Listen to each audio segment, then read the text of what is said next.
Madilim ang gabi, walang bituin, mainit, malagkit, amoy lupa. Sa isang maliit na baryo sa gitna ng palayan, nagkukumpula ng mga bata sa bahay ni Lola Esme. Si Lola Esme kilala sa kanyang mga kwentong katatakutan. "Lola, kwento na po kayo." Sabay-sabay na sigaw ng mga bata. Ngumiti si Lola Esme. Mapupula ang kanyang mga ngipin. "Sige, bulong niya, pero huwag kayong lalabas mamaya. Baka maabutan kayo ng tikbalang." May magandang dalaga si Maria. Maputi, mahaba ang buhok. Isang gabi pauwi na si Maria galing sa bayan. Liblib ang daan, madilim, biglang may tumigil na kabayo sa harap niya. Malaki, maitim, at nakasakay ang isang nilalang na kalahating tao, kalahating kabayo.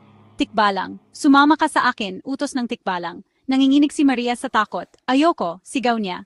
Tumawa ang tikbalang, isang nakakakilabot na tunog. Tumakbo si Maria.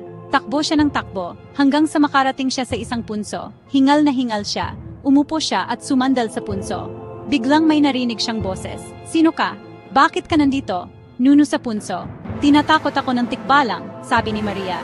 "Huwag kang mag-alala," sabi ng nuno. "Tutulungan kita." Binigyan ng nuno si Maria ng isang anting-anting. Itataboy ka nito sa anumang kapahamakan. Kinabukasan, hinanap ng mga tao si Maria. Wala silang nakita.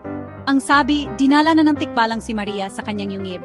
Pero ang iba, naniniwala na iniligtas si Maria ng nuno sa punso.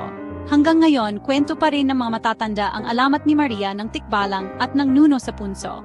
Paalala na sa bawat kwento, may aral na dapat matutunan. At sa bawat alamat, may katotohanang dapat paniwalaan.